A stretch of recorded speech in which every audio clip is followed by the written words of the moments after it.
यावेळी टायमिंग बघू शकता, मॉर्निंगचे 5 वाजलेले आहेत. मी उठलेली आहे आणि अगोदर मी चेहरा धुवून घेतला म्हणजे झोप जाते. यावेळेची झोप खूप गोड असते, पण लवकर उठणं ते पण खूपच गरजेचं आहे. आणि आज मला अगोदर म्हणजे मॉर्निंगलाच पूर्ण घरचं झाडणं पुसणं क्लिनिंगची कामं करायची आहेत. म्हणजे आज आहे एकादश, तर दुपारच्या वेळेत किंवा इव्हनिंगच्या वेळेत जसा वेळ भेटत गेला तसं मी फरशी पुसत असते. पण ज्या दिवशी सणवार व्रत वैकल्य आहे त्या दिवशी मॉर्निंगलाच पूर्ण घरची साफसफाई होते. तर अगोदर तर मी सोप्याची कवर झटकत आहे. काल मी डाळ वगैरे फटकलेली होती, तर खूप धूळ आतमध्ये उडून आली. मी बाहेर फोर्समध्ये सगळं हे काम केलेलं होतं, तरी पण धूळ येतेच ना हवेसोबत, त्यामुळे धूळ खूप आलेली आहे. तर अगोदर मी सगळे सोप्याचे कवर काढलेले आहेत आणि सोफा व्यवस्थित मी पुसून घेत आहे. म्हणजे ती धूळ जी आहे ना कडा कोपऱ्याला बसलेली आहे. तर एक कपडा घेतलेला आहे मी, कोरड्या कपड्याच मी व्यवस्थित पुसलेले, पाणी वगैरे लावलेलं नाही आहे अशा पद्धतीनं. आणि आणखीन कोणीही उठलेलं नाही आहे. म्हणजे मी उठून थोडंसं लवकर उठून मी माझ्या कामात लागते. यावेळेत आपल्याला कोणी डिस्टर्ब करत नाही आहे. सगळेजण उठल्यानंतर मग त्यांचं आवरायचं असतं आणि एक काम आपलं जे आहे ना कंटिन्यू होत नाही. आतमधून तिकडं थोडं इकडं थोडं नुसती पळापळ चालू होते. म्हणून मॉर्निंगला लवकर उठून मी साफसफाईची कामं करत असते. तर इकडं पूर्ण सोफा मी पुसून घेतलेला आहे इकडचा, आणि हे पण सोफे मला पुसायचे आहेत. म्हणजे खालच्या साईडला वगैरे खूपच धूळ झालेली आहे. म्हणजे जिथं कडा कोपऱ्याला आपला हात जात नाही आहे ना, त्यामुळे तिथं धूळ होते आणि जाळी पण होते, हलकीशी कडा कोपऱ्यात जाळ्या पण होतात. ते पण कॉटनच्या कपड्याने मी व्यवस्थित पुसून घेतलेलं आहे आणि सगळे कवर मी झटकून आणते आणि पूर्ण घरात झाडू मारून घेते. फरशी मला सगळं पुसायचं आहे. आणि बाहेरचं गेट दार मी काहीच काढलेलं नाही आहे, कारण खूपच थंडगार हवा येते आणि बाहेर पूर्णपणे अंधार आहे आणि कोणी उठलेलं नाही आहे. एकदम दार काढेल तर भीती पण खूप वाटते, कारण एकदम अंधार आहे, समोर घरं वगैरे नाही आहेत, त्यामुळे मी दार वगैरे काढत नाही या वेळेमध्ये. आणि खिडकी उघडेल तर गार हवा येते, थंडी चालू आहे ना त्यामुळे.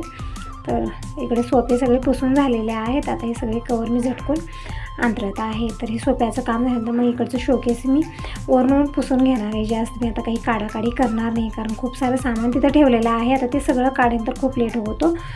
तसं जर विचार करतो मी 4 वाजता उठायचं किंवा 4:30 वाजता, पण थोडासा लेट झाला आहे. थंडीच्या दिवसामध्ये ना जाग लवकर येत नाही आहे. जाग आली तर उठावंच वाटत नाही, त्या अंतरातच लोळत राहतो आपण, कारण थंडी खूप असते ना, त्यामुळे उठावं की नको एक जंग लढल्यासारखं काम आहे. मॉर्निंगला उठणं हे खूपच कठीण होतं हिवाळ्यामध्ये. तर उठणं तर गरजेचं आहे. नाही उठलो तर आपली जी कामं आहेत ना ते वेळेत होणार नाहीत, खूप चिडचिड होते नंतर. तिकडे सगळे कवर मी झटकून अशा पद्धतीनं अंतरलेले आहेत. आणि तर झालेलं आहे सोप्याचं काम आणि टी टेबल मी व्यवस्थित पुसून घेणार आहे. म्हणजे मॉर्निंगला लवकर उठलो तर आपली एक्स्ट्राची कामं होतात, कारण दिवसभरात कसं असतं नुसती धावपळ असते. मॉर्निंगला सगळ्यांचं आवरून द्यायचं, सगळे जिकडे तिकडे गेलं, मग स्वयंपाक आणि हे ते कंटिन्यू दिवसभरात कामं असतात आपली. असं नाही की थोडासाही वेळ आपल्याला खाली भेटतो. दुपारच्या वेळेत ही एक्स्ट्राची कामच मी काढून बसत असते. म्हणजे हे ते खूप सारे होऊन जातात, सांगून थोडं जमणार आहे आपल्याला, डायरेक्ट करायचीच असतात. तर हे सगळं झालं. आता टी टेबल मी व्यवस्थित पुसून घेते आणि इकडचं शोकेस पण मी, म्हणजे ते पण एकदम व्हाईट कलरचं आहे ना, खूप धूळ येते आणि रोजच्या रोज पुसणं खूप गरजेचं आहे. पावसाळ्यात थोडंसं ठीकठाक असतं, तितकं म्हणजे धूळ वगैरे उडत नाही आहे. पण या दिवसामध्ये म्हणजे हिवाळा आणि उन्हाळा असा असतो ना, नुसतं धूळ येत असते आतमध्ये. जसं खिडकी आपण रोजच्या रोज पुसतो तरी पण खूप धूळ बसते तिथं. आणि तसंच आहे सगळं सोफे म्हणा किंवा फर्निचर सगळं मी व्यवस्थित पुसून घेतलेलं आहे. इकडं कॉम्प्युटरचं टेबल ते पण मी पुसून घेत आहे. खूप धूळ झालेली आहे यावरतीही. आणि आज आहे मोठी एकादश आणि उद्या आहे बारस, म्हणजे उद्या तुळशी विवाह आहे. तर थोडीफार साफसफाईची कामं मला आजच करायची आहेत. उद्याच्याला मी कुठलीही कामं ठेवणार नाही आहे. उद्या आपल्याला तुळशी विवाहाची तयारी करायची असते दिवसभरामध्ये, म्हणून जी ही कामं आहेत साफसफाईची ते मी आता लवकर उठून करत आहे. तर बाहेरची साफसफाई झालेली आहे, फक्त आता मला पूर्ण घरात झाडू मारायचे आहे.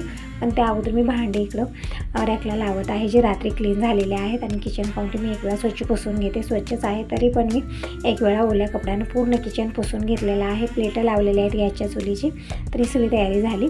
आता अगोदर मी झाडू मारून घेते आणि फरशी पुसायला घेते. दिनेश पण उठलेला आहे, रनिंगला जातो यावेळी दिनेश उठून. म्हणजे कधी 5 वाजता उठतो, कधी 4:30 वाजता. त्याच्या मित्राचे फोन येत आहेत केव्हापासनं, पण थंडीमुळे दिनेशला उठावं असं वाटत नाही. एक वेळा अंतर्नात घुसलो आपण की मॉर्निंगचे 7 वाजले तरी पण ही थंडी अंगातलं जात नाही आणि उठावं असं वाटत नाही आहे. तरी पण दिनेश लवकर उठतो, 5 वाजता उठून तो रनिंगला जातो. आता दिनेश उठलेला आहे आणि रनिंगला जात आहे. आता मी झालेली ती सगळी कामं आता झाडू मारून घेते. तर अगोदर मी सुरुवात बेडरूमपासून केलेली आहे. आणखी दिनेश पप्पा उठलेले नाही आहेत आणि म्हणत आहेत की स्वेटर घाल चालू आहे त्यांचं. म्हणजे थंडी खूप आहे ना, तरी पण मी दार गेट खिडकी काही काढलेली नाही, त्यामुळे गार हवा आतमध्ये येत नाही आहे. जसं बाहेरचं मेन दार काढे ना खूप हवा येते, तरी पण स्वेटर घातलेला आहे कारण मला मॉर्निंगला शिंका पण खूप येतात, हे एक प्रॉब्लेम आहे. तर इकडे स्वेटर मी घातलेला आहे आणि आता झाडू मारून घेते. स्वेटर मी का घालत नाही म्हणजे थंडी तर आहे, पण आपली पाण्यातली कामं असतात आणि ते स्वेटर घालून ते कामं करायला थोडंसं जड वाटतं, म्हणून मी ते स्वेटर वगैरे घालायला टाळते. तर झालेली आहे तिकडची रूम झाडून, आता इकडे आलेली आहे आणि भांडी मी नंतर रॅकला लावणार आहे. अगोदर मी पूर्ण घरात झाडू मारून घेते आणि फरशी पुसून घेते, कारण मॉप पण बिघडलेला आहे, त्यामुळे पूर्ण पाणी जे आहे ना व्यवस्थित निघत नाही आहे, त्यानं थोडंफार पाणी राहतं. तर सगळे उठण्या अगोदर आणि दिनेश निघून येण्या अगोदर मी फरशी पुसून घेते आणि फॅन ऑन करते, म्हणजे पाणी पूर्णपणे हडकलं जाईल व्यवस्थित. कारण आपण फरशी पुसली आणि त्यावरती तसंच चलत राहिले, पावले उठले ना तसे डाग पडतात, म्हणून सगळे उठण्या अगोदर ही कामं करते. भांडे नंतर रॅकला लावणार आहे. तर झालेलं आहे इकडचं रूम म्हणजे किचनही झाडून झालेलं आहे. पसारा वगैरे काही ठेवत नाही, फक्त भांडे कोंडे खालच्या साईडला मी ठेवलेले आहेत. पण किचनमध्ये कचरा हा निघतो, कारण तिथं खूप सारा पसारा आणि दिवसभर आपली कामं चालत असतात, त्यामुळे. तर मी जेव्हा झाडू मारते ना संग वरच्या साईडला म्हणजे खडी भिंती आहेत ना तिथं पण मी हात मारत असते, म्हणजे असं म्हणतात ना जिथं हात फिरे तिथं लक्ष्मी फिरे, म्हणजे जाळी धूळ जे हे आहे ते पण निघून जाते. म्हणून जसं फक्त आपण फरशीच न झाडता वरच्या साईडला हात मारत राहिलो ना, कुठेही जाळी धूळ अशी काही होणार नाही. कडाकोपऱ्यात जाळी धूळ म्हणजे एक 4-8 दिवस आपण लक्ष नाही दिलं ना, जाळ्या होतात वरी कडाकोपऱ्याला खडी भिंतीला, तर ते पण आपल्याला दररोजच्या दररोज हात फिरवणं गरजेचं आहे. तर झालेलं आहे. तर इकडे झाडू मारून आता मी पटकन इकडे मॉप घेतलेला आहे आणि लिक्विड टाकून पाणी बनवून घेते आणि फरशी पुसायला सुरुवात करते. आता टायमिंग सांगितलं तर 5:30 वाजलेले आहेत, म्हणजे अर्धा तास लागला मला सगळा पसारा, म्हणजे फक्त झाडूच मारत नाही आहे मी, जेही पसारा असतो इकडे तिकडे ठेवलेला ते पण व्यवस्थित ठेवते. यावेळी थोडंसं निवांत वाटतं मला, म्हणजे खूपच शांत वातावरण आणि सगळी कामं आपली छान होतात. कोणी डिस्टर्ब आपल्याला यावेळेत करत नाही. दिवसभरात कसं नुसती दगदग असते, धावपळ असते, सगळ्यांचं आवरायचं, याचं काहीतरी त्याचं काहीतरी असं असतं, पण या वेळेमध्ये इतकी शांतता असते ना, खरंच खूप छान वाटतं. यावेळेत लवकर उठून योगा करणं, थोडंसं चालत जाणं खूपच छान असतं. पण माझा योगा या कामातनंच होतो, मला वेगळा वेळ भेटत नाही आणि काढायचीही गरज नाही, कारण आपली घरची कामं इतकी सारी होऊन जातात ना की यामधनंच माझा योगा होऊन जातो. मला वेगळा वेळ काढण्याची काही गरज नाही आहे, कारण आपण फरशी पुसतो आणि पूर्ण घरात झाडू मारतो, त्यावेळेत आपलं शरीर पूर्णपणे झुकलं जातं सगळीकडून, मग त्यामध्ये न कळत आपल्या पूर्ण शरीराची कसरत होते. इकडं आणि हिवाळ्या दिवसामध्ये योगा करणं खूप गरजेचं आहे. ज्यांचं वजन जास्त आहे ना त्यांनी तर या दिवसामध्ये योगा करणं खूप खूप गरजेचं आहे. थोडीशी कसरत, थोडंसं चालणं खूप छान असतं, कारण जास्त वजन वाढ असली ना हिवाळ्या दिवसामध्ये ती वाढली जाते, कमी होणार नाही. त्यामुळे थोडंसं लवकर उठून योगा वगैरे करणं गरजेचं आहे. पण माझा योगा असं होतो दररोज मॉर्निंगला लवकर उठणे, पूर्ण घरात झाडू मारणे, जे पसारा आहे ते आवरणे, म्हणजे कामामध्येच आपला योगा होऊन जातो. तर हॉल आणि बेडरूम किचन रूम मी पुसून घेतलेले आहे, अगोदर फॅन ऑन केलेले आहेत आणि आता इकडची रूमही मी पुसून घेत आहे. म्हणजे इथं ना दिवे ठेवलेले होते मी, त्यामुळे थोडंसं तेलकट झालेले पूर्ण रूमवरून, तर इकडं थोडंसं घासून अशा पद्धतीने मी फरशी पुसत आहे. व्हाईट कलरची आहे ना, थोडंसंही तेल पडलं, कसलंही पडलं डाग की लगेच दिसून येतं, म्हणून मी. आणि या रूममधली आणि बेडरूममधली फरशी सेम आहे, एकदम व्हाईट कलरची आहे. यावरती मुंगी जात असल्याने ते पण पटकन दिसून येते. तर इकडे मी लिक्विडचं पाणी म्हणून हे रूम मी स्वच्छ पुसून घेतलेले आहे, बघू शकता छान चमकत आहे. फॅन ऑन केलेलं इकडचं पण मी, म्हणजे लवकर हे पाणी हडकलं जाईल, कारण यावरती असंच चाललं ना पावलं उठले किंवा नंतर दिवसभर ते डाग तसेच राहतात. तर झालेलं आहे आतमधलं पूर्ण पुसून, हात आलेली मी बाहेर. आता थोडासा दिवस निघालेला आहे, म्हणजे टायमिंग सांगितलं तर 6 तरी वाजले असतील आता, आणि 6 वाजता येतात थोडासा अंधार राहतोच, लवकर दिवस निघत नाही आहे. तर आता मी बाहेर पोर्च पुसून घेतलेला आहे आणि हे मॉप पण मी धुवून घेतलं, बोरवेल चालू केलेलं आहे, सगळ्या झाडांना पाणी देत आहे. थंडी खूप आहे, खूप थंडी. जसं मी दार गेट काढलं ना एकदम थंड अशी गार हवा येत होती, एकदम काकडायला लागलेलं होतं. तरी पण अशी कामातली पाण्यातली कामं करतेच ना, स्वेटर वगैरे घातलं पूर्ण ते भिजतं, त्यामुळे मी घालत नाही. तरी पण थंडी खूप आहे ना, तर स्वेटर घातलंच पाहिजे. तर बघू शकता इकडं अंगण मी स्वच्छ धुवून घेतलेलं आहे, सगळ्या झाडांना पाणी दिलं, पोर्समध्ये पाणी टाकलेलं आहे. आता मॉपनं पूर्ण पाणी ओढून घेते, म्हणजे अगोदर तर मी मॉपनं पुसलेलं होतं, तरी पण झाडांना पाणी देते वेळेस ना पूर्ण पोर्समध्ये पाणी होतं, कारण कोंडे इथं ठेवलेलं अशा पद्धतीने इकडे मी पाणी देते वेळेस झालेलं आहे पाणी. आता परत मी हे सगळं पुसून घेते, कारण इतका निस्त्रंडा होतो ना की जसं व्यक्ती सभागती चलायला गेलं ना पार निष्ठून बाहेरच जातं तशी परिस्थिती होते, आणि बाबांना यावरती चालणं थोडंसं कठीण होतं, म्हणून मी अगोदर पूर्ण पाणी बाहेर काढून घेतलेलं आहे. तर झालेली ही सगळी कामं. आता अगोदर मी आंघोळ करून घेते. तर टायमिंग बघू शकता 6 सव्वा 6 वाजलेले आहेत. आंघोळ झालेली आहे, यांचं आवरून दिलं. म्हणजे आज एकादश आहे त्यामुळे काही रागी वगैरे बनवलं नाही, फक्त चहा बनवून दिला. तर पतिदेव गेलेले आहेत गॅरेजला आणि मी लागलेली आहे माझ्या कामामध्ये. दिनेश आणखीन आलेला नाही आहे. तर अंगणाची साफसफाई तर मॉर्निंगला झालेली आहे, फक्त रांगोळी काढायची राहिलेली आहे. तर रांगोळी काढून घेते, म्हणजे बाहेरची सगळी कामं झाल्यानंतर मग किचनमध्ये सुरुवात करते. आणि रात्रीच मी शाबू भिजत घातलेला आहे. आता साबुदाण्याची खिचडी बनणार आणि दिनेशसाठी वरण भात आणि आमच्यासाठी उपवासाचं जे हे आहे म्हणजे साबुदाण्याची खिचडी, वरीच्या दाण्याचा भात, आमटी हे सगळं बनवणार आहे.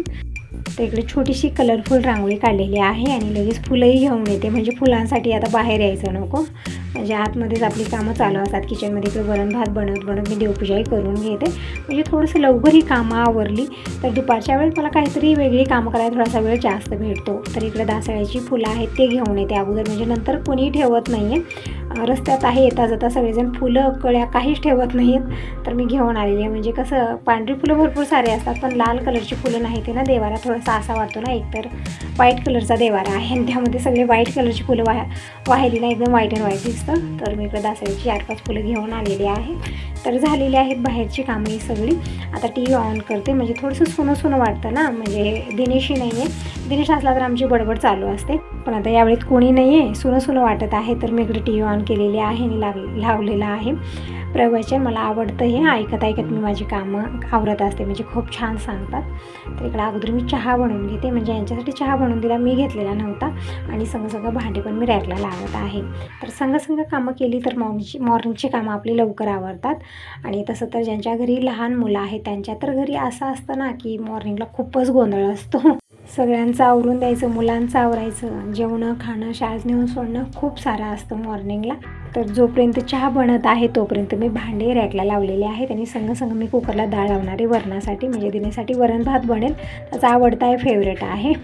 आणि आमच्यासाठी साबुदाण्याची खिचडी मी आता बनवणार आहे. दुपारच्या वेळेत वरीच्या दाण्याचा भात आणि आमटी बनवणार आहे.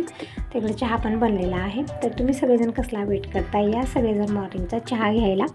तर चहा घेऊन झालेला आहे. आता अगोदर मी देवपूजा करून घेते, पण पाणी भरून घेते अगोदर, नंतर लाईटचं काही नक्की नसतं. तर इकडं हांडा घेतलेला आहे, म्हणजे दोन्ही हांडे रिकामी करून घेते. आणि जे तांब्याचा हांडा आहे थोडासा असा झालेला आहे ते पण पितांबर लावून क्लीन करून घेते आणि मगच भरून ठेवणार आहे. मॉर्निंगलाही बोरवेल चालू केलं होतं, तर टाक्या पण भरलेल्या आहेत वरच्या. तर पटकन मी हांडे भरून घेते आणि बोरवेल बंद करते, कारण पाणी खाली जात आहे. तर इस्त्रीचा हांडा मी स्वच्छ करून भरून घेतलेला आहे. जोपर्यंत मी तांब्याचा हांडा क्लीन करत होते तोपर्यंत टाक्या भरल्या आणि पाणी खाली जात होतं. तर मी बोरवेल नंतर बंद केलं आणि हांडा मी संध्याकाळी भरलेला आहे.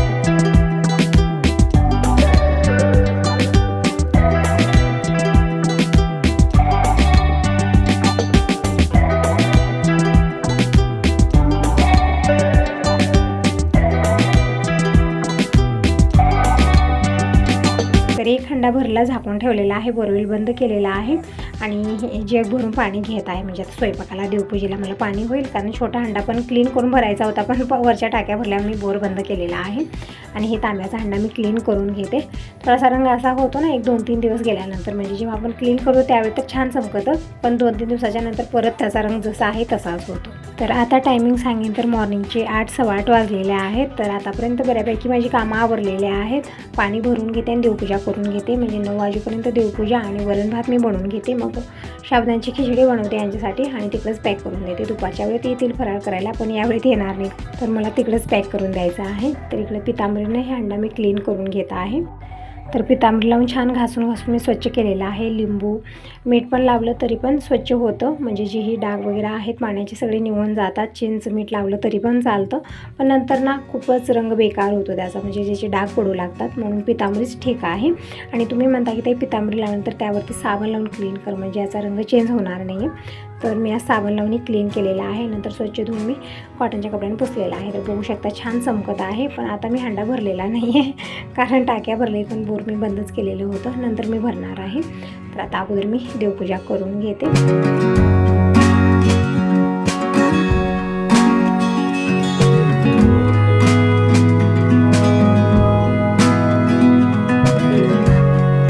जेव्हा मी व्हॉइसओव्हर देत होते त्यावेळेत ना खूप फटाक्याचा आवाज येत होता. म्हणजे आज दुकानची पूजा आहे प्रत्येक ठिकाणी असं वाटत आहे मला. म्हणजे आज आहे बारस तुळशी विवाह. तर सगळ्यांना एकादशीच्या आणि तुळशी विवाहाच्या खूप साऱ्या भरभरून शुभेच्छा. हॅपी तुळशी विवाह. तर आज, उद्या आणि परवाला हे 2-3 दिवस पूजा करतात, म्हणजे असे दुकानची पूजा करतात. दीपावलीच्या अमावस्यापासून पौर्णिमापर्यंत ही पूजा म्हणजे जसा वेळ भेटत गेलं तसं करत जातात. तर आज भरपूर ठिकाणी पूजा आहे असं वाटत आहे. खूपच फटाके वाजत आहेत, खूपच जोरदार आवाज येत आहे आणि जिथं तिथं DJ वगैरे लावले ते पण साऊंड खूपच येत आहे. तर यामध्ये थोडाफार तो आवाज ॲड होत आहे, त्याबद्दल सॉरी म्हणत आहे. म्हणजे मी माझ्यापेक्षा जास्त तेच आवाज यामध्ये येत असेल, तर असं ताईनं थोडंसं इग्नोर करा. तर इकडे मी देवांना स्नान घालत आहे. म्हणजे देवूतून मी देवपाट्यावर नाही, किचन काउंटर आणलेला आहे आणि तर देवांना मी स्नान घातलेलं आहे. देवारा मी स्वच्छ करून घेतलेला आहे आणि इकडे संग वरण पण बनत आहे. म्हणजे डाळ मी अगोदरच लावली होती कुकरला आणि इकडे वरणाची पूर्ण तयारी करून घेतलेली आहे आणि तडका देत आहे. म्हणजे दिनेश रनिंगहून आलेला आहे. रनिंगहून आल्यानंतर भूक लागते अगोदर, तर इकडे मी अगोदर वरण भात बनवते आणि खिचडी मी नंतर बनवणार आहे. म्हणजे आज एकादशीचा उपवास आहे, त्यामुळे हे जे वरण भात बनलेलं आहे ना, मग नंतर मी गॅस पूर्ण स्वच्छ करून घेते आणि मगच मी साबुदाण्याची खिचडी बनवणार आहे. काय कुठलाही मुसरा हाताला लागला नाही पाहिजे, अशा पद्धतीने आपल्याला बनवायचं आहे. म्हणून अगोदर मी हे वरण भात बनवून साईडला ठेवून देते. तर इकडं वरणाला तडका दिलेला आहे, मसाला टाकला आणि वरणाला एक उकळी येत आहे तोपर्यंत मी ठेवलं. नंतर मी गॅस बंद केलेला आहे आणि कुकरला भात पण लावलेला आहे. जोपर्यंत की भात बनत आहे तोपर्यंत मी देवपूजा करून घेते. तर देवांना स्नान घातलेलं आहे, देवपाट्यावर विराजमान केलं, हळदी कुंकू चंदन वाहिलेलं आहे आणि फुलं वाहत आहे.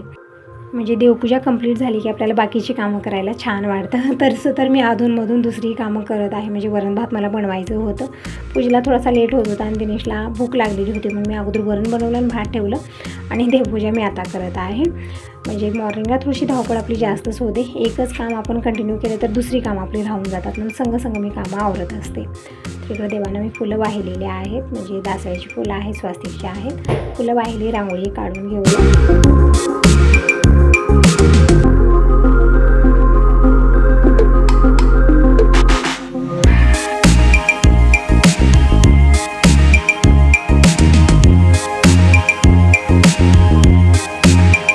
तर थोडीशी कलरफुल रांगोळी मी देवाऱ्यावरती काढलेली आहे आणि आता धूप लावून घेऊया. दीप प्रज्वलित केलेला आहे, धूप वाळून घेतलेले आहे. तर देवपूजा झालेली आहे. आता तुळशीपूजन, इंद्रपूजन करून येते. म्हणजे पूजा कंप्लीट झाली की मग बाकीची कामं करायला छान वाटतं, मन प्रसन्न राहतं, मनाला एक वेगळीच प्रसन्नता भेटते. तर बघू शकता वातावरण छान झालेलं आहे आज. म्हणजे आभाळ नाही आहे, छान असं कवळं ऊन आहे. म्हणजे वातावरण एकदम छान झालेलं आहे. असं वाटत आहे की किचनमध्ये न जाता वरती जावं आणि थोडंसं उन्हामध्ये बसावं, वातावरणाचा एन्जॉय घ्यावा. पण असं होणार नाही. मॉर्निंगला इतकी धावपळ असते ना की आपल्याला अगोदर ती किचनची कामं आवरायची असतात.